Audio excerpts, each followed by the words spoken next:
You need to reroute immediately. That was the sharp command from Elliot Granger, passenger services supervisor at Manchester International Airport, as he stepped directly in front of a royal guard escorting a flag-draped casket through the terminal.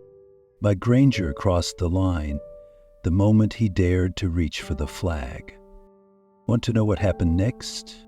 First, hit that subscribe button and let us know where you're watching from. We're almost at 1,000 subscribers, and your support helps us keep telling stories of honor and courage like this one.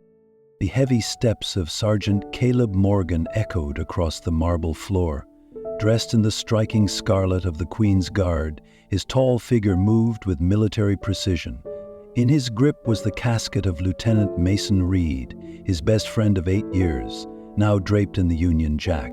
They had served together, fought together, and when Mason fell in the line of duty, Caleb made a single request: "Let me walk him home." The moment was sacred, until it wasn't. Granger, clipboard in hand, moved quickly toward the procession. "Sir, this is disrupting passenger flow. You'll need to take the service route," he snapped. Caleb didn't respond, didn't flinch. Granger, growing impatient, did the unthinkable. He reached for the casket. In a flash, Caleb's gloved hand gripped his wrist like steel. "You will not touch that flag."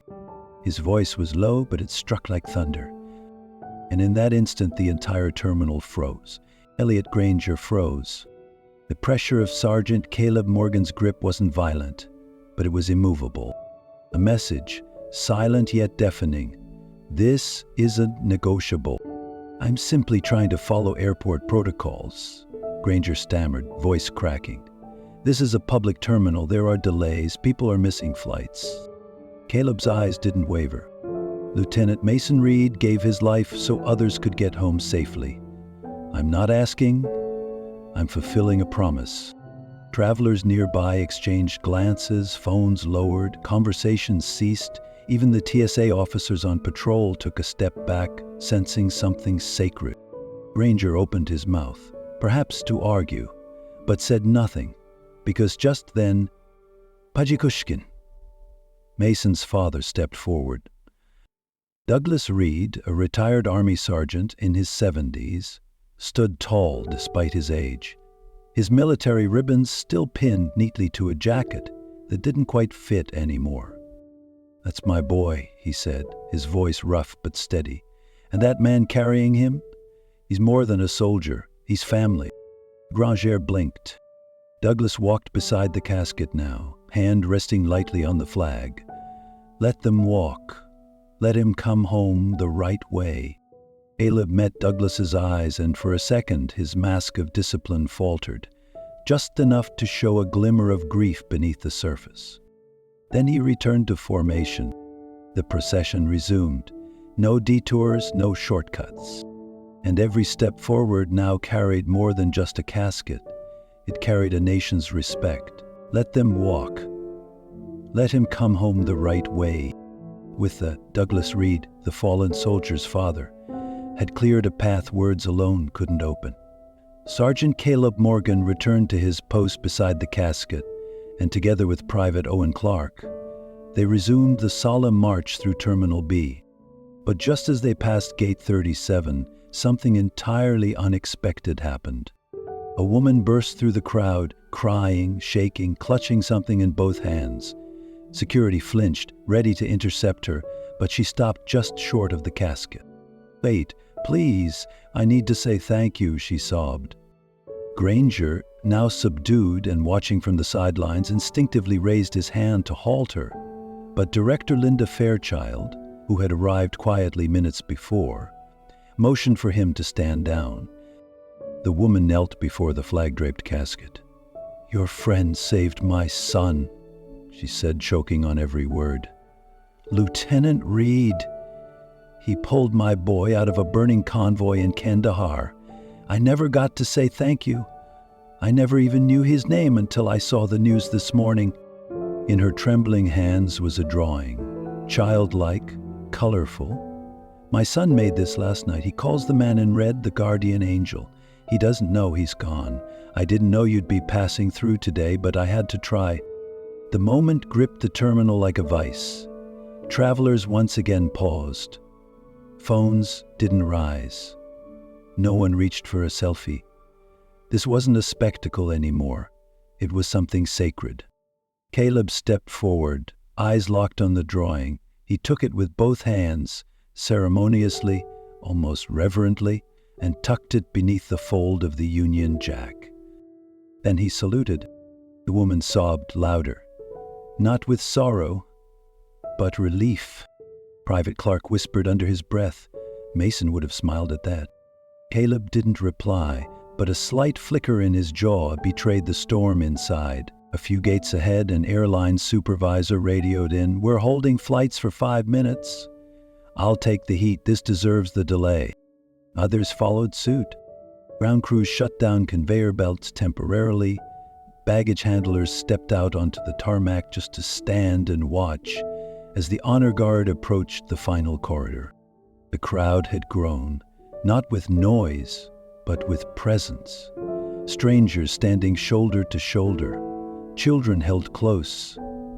Airport workers, pilots, cafe staff, all frozen, united in a moment that didn't belong to any flight or schedule. As they reached the terminal doors, a sudden downpour began outside. Heavy, cold, unrelenting. Someone offered umbrellas. Caleb shook his head. "We finished this in the rain," he said. "Hated umbrellas anyway," Clark added with a faint, cracked smile. The hearse awaited, and just before the casket was placed inside, Caleb reached into his pocket and pulled out something small. A worn photograph. 2 young soldiers, arms around each other, dust and sunlight in their eyes. He tucked it gently beside the drawing the boy had made.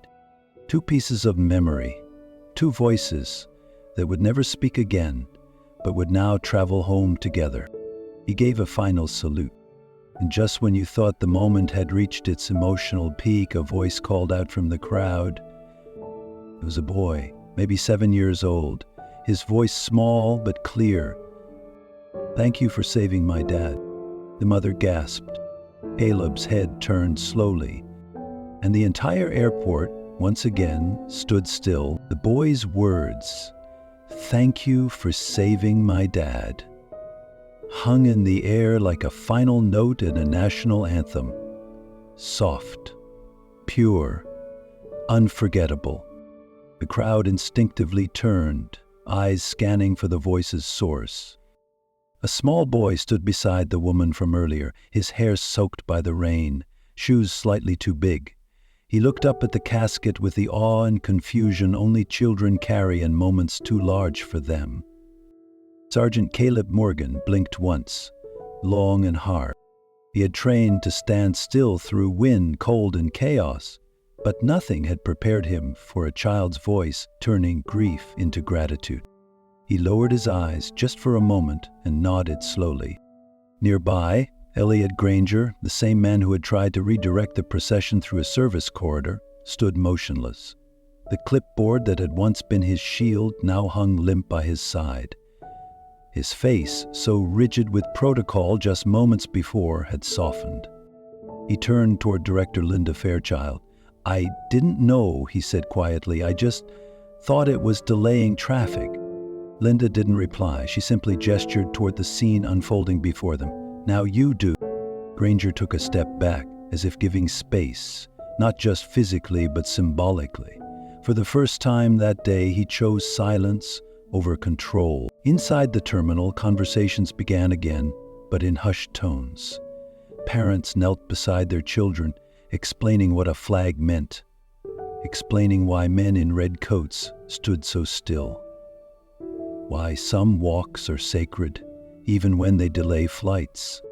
Caleb and Clark resumed their final steps toward the hearse. The casket, now accompanied by a child's drawing and a battlefield photo, had become more than a symbol of loss. It had become a vessel of legacy. As they loaded it with perfect precision, Caleb glanced toward the boy. The mother nodded, silently asking permission. Caleb extended his hand, inviting the boy closer. With hesitant, reverent steps the child approached. He looked at the scarlet uniform, the gloved hands, the solemn expression. Then, gently, he placed something into Caleb's palm. A plastic toy soldier, green, scratched, well-loved. "Always kept this in his pocket," the boy whispered. "He gave it to me when he came home. But I think maybe your friend would want to have it too."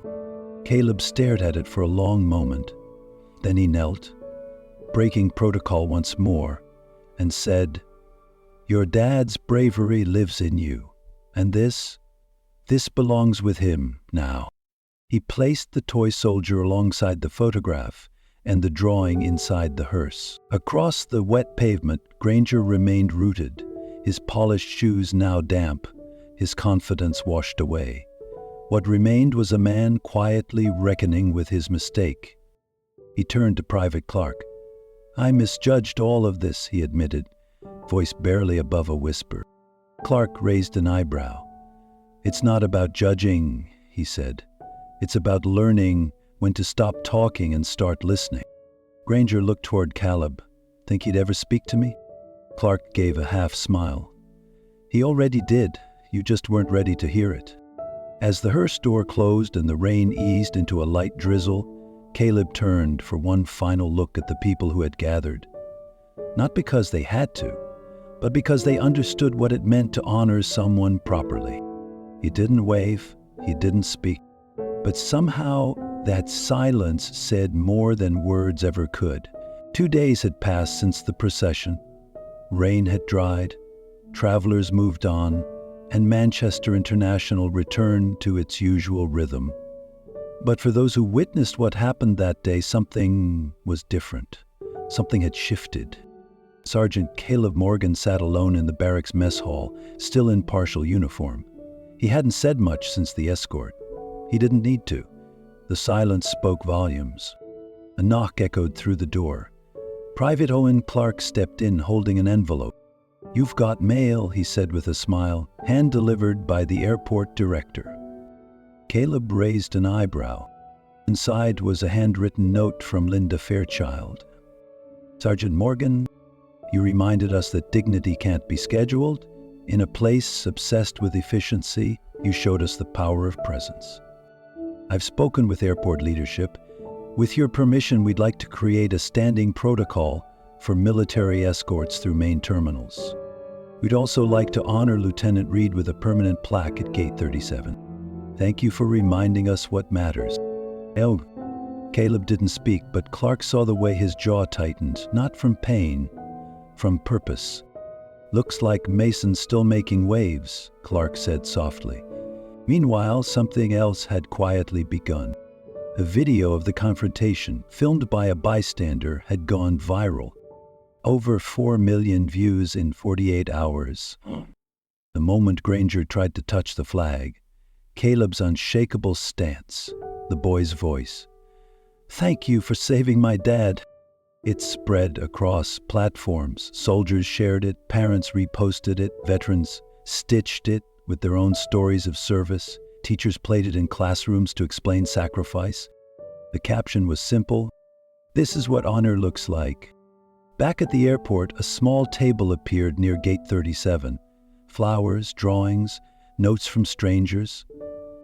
I didn't know him, but I never forget him. For Mason, for all of them. Thank you for standing still when it mattered. Elliot Granger, who had stayed silent since the incident, visited the gate alone one morning before his shift. He didn't bring a clipboard, just himself. He placed a small card on the table. "To the man I tried to rush, thank you for slowing me down." Later that week, Caleb was invited back, not in uniform, not under orders, but as a guest of honor. At a newly arranged ceremony, the airport unveiled a bronze plaque in memory of Lieutenant Mason Reed, who gave his life in service to others, and to Sergeant Caleb Morgan, who reminded us that silence can be the loudest voice. As applause rippled through the crowd, Caleb stood beside Mason's father, Douglas, who placed a steady hand on his shoulder. "You brought him home," Douglas whispered. But you brought something else, too.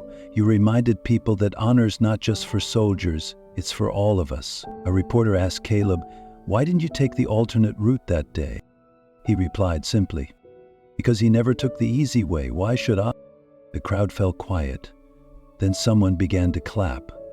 Slowly, steadily, and like before, others followed, not for show, but from shared belief. That day, a new kind of protocol began, one not written in manuals or measured in time, but built from moments, memory, and meaning. And just as the event wrapped, the little boy from before, now wearing a small red jacket to match the guard, ran up to Caleb with a bright smile. "Can I be like you when I grow up?" Caleb knelt down, looked him straight in the eyes. "No," he said gently, "be better." Sergeant Caleb Morgan had always believed discipline was his strongest armor. Stillness, precision, control. They were the pillars of everything he'd built his life around. But after the procession, after the boys' words, after the plaque at Gate 37, something shifted. It wasn't weakness, it wasn't unraveling, it was reawakening. Days after the ceremony, Caleb sat alone in the barracks courtyard, the evening sun casting long shadows across the concrete. In his hand was the small green plastic soldier the boy had given him.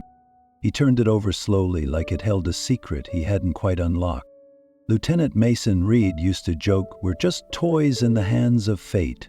Might as well make our pose heroic." Caleb had never understood what he meant, until now. It wasn't about standing still, it was about what you stand for. Later that night, he opened a box of letters Mason had sent him during deployment.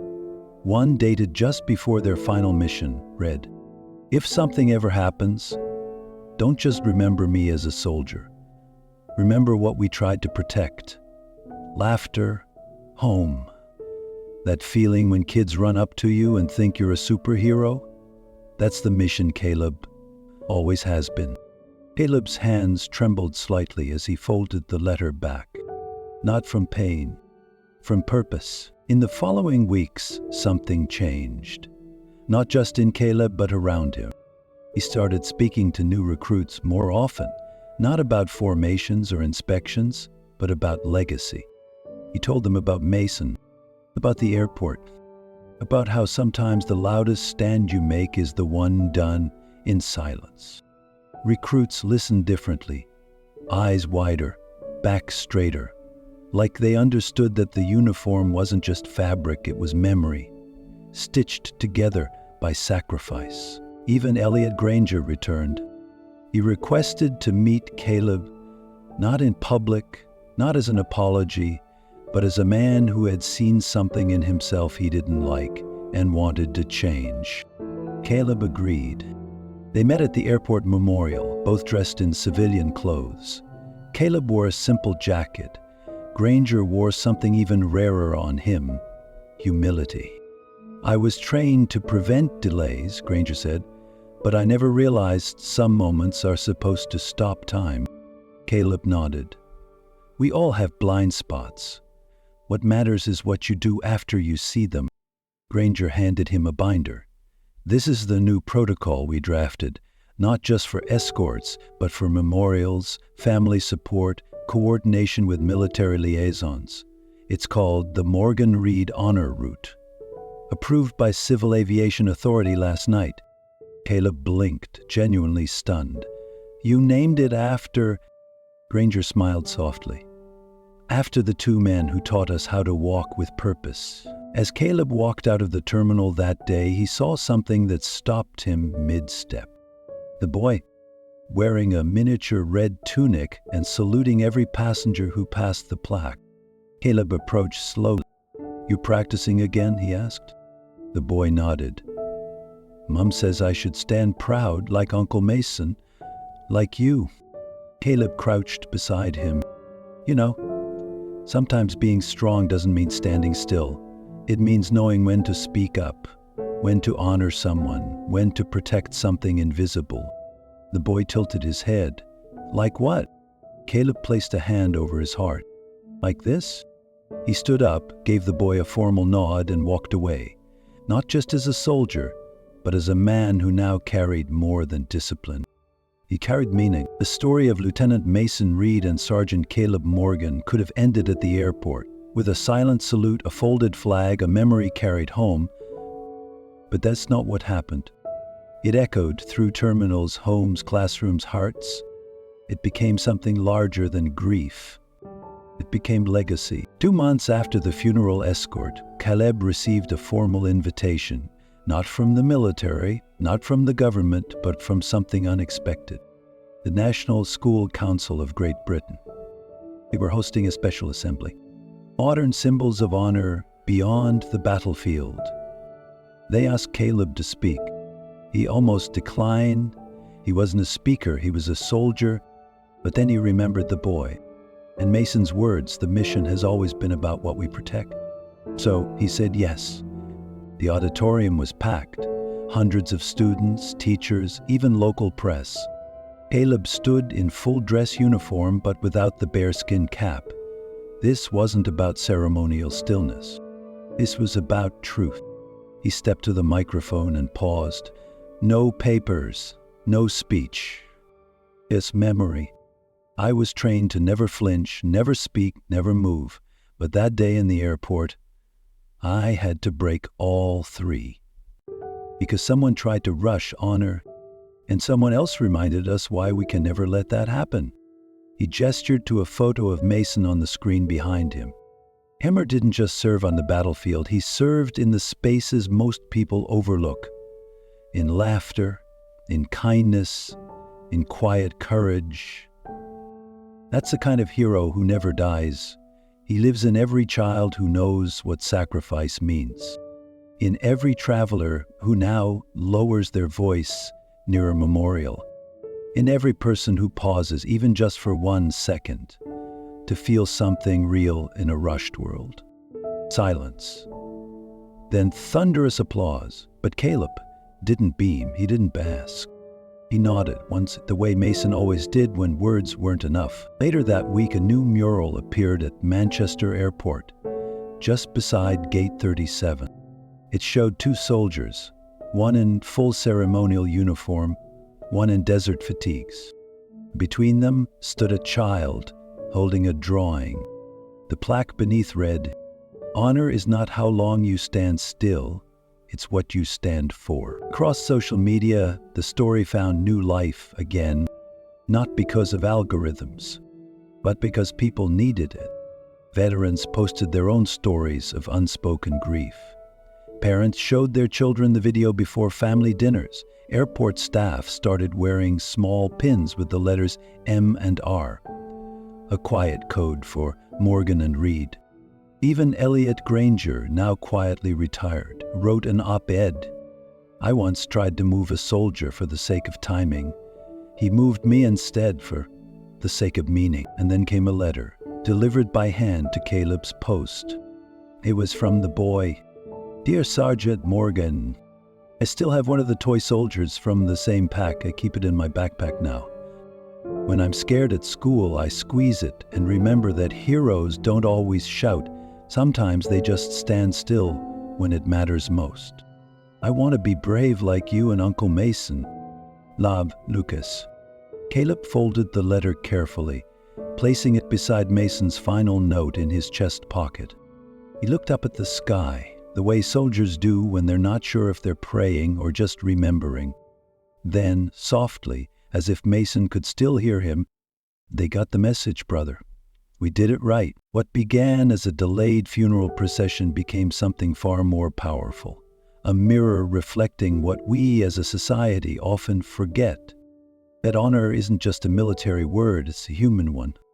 We live in a world that moves fast.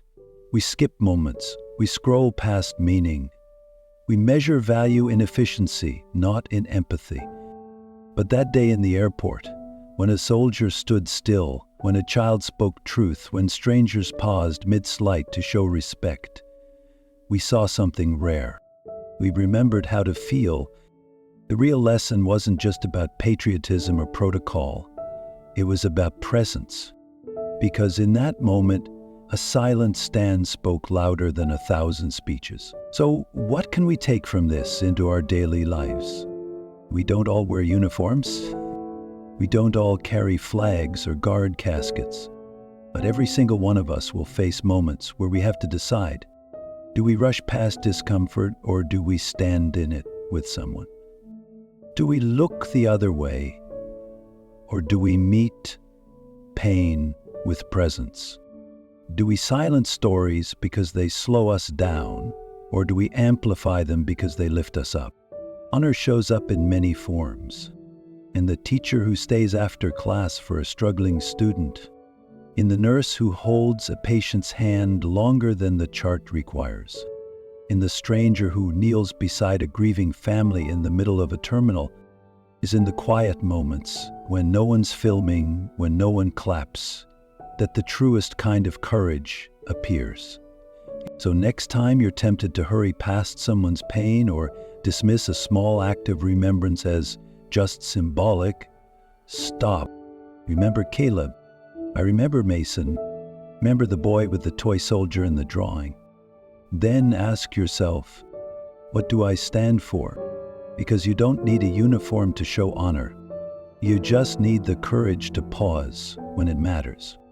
And maybe, just maybe, you'll be someone's hero in that moment. If this story moved you, even a little, please consider sharing it.